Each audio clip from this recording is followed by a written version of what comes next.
Hi, I am so excited to be able to bring you this new Habits of Mind workshop. The Habits of Mind were my first great passion in education. It's what really got me engaged as a teacher.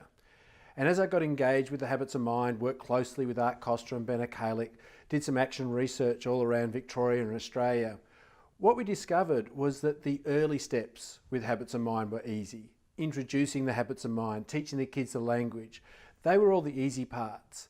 But what happened was that for many schools, the Habits of Mind became last year's initiative as the second steps and the third steps became more difficult. And what we discovered was that the missing piece of the puzzle was this work around growth mindsets.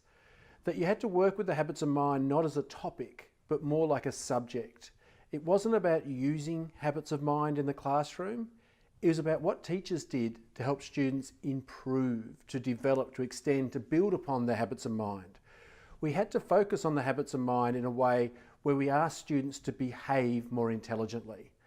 And I remember Art Costa, when he first started talking about the Habits of Mind, actually referred to them as intelligent behaviours.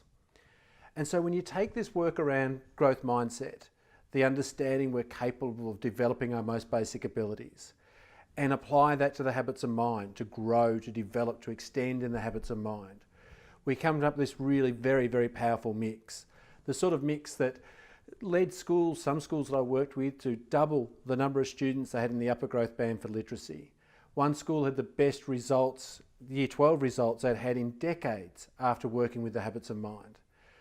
So what I want to give to you in this workshop is everything I've learned about the Habits of Mind over the last 20 years. The things we know will lead you to succeed. And this workshop is such an exciting thing for me. I'm really, really looking forward to working with you so I can show you how to truly succeed with Habits of Mind in your classroom, but also in your school. Because for those schools that are sending teams of teachers that want to do this as a whole school initiative, I'm going to share with you the work we've accumulated from the Habits of Mind Expos over the last 5 or 6 years. Stories from schools that have deeply embedded the Habits of Mind and have learned how to succeed with them.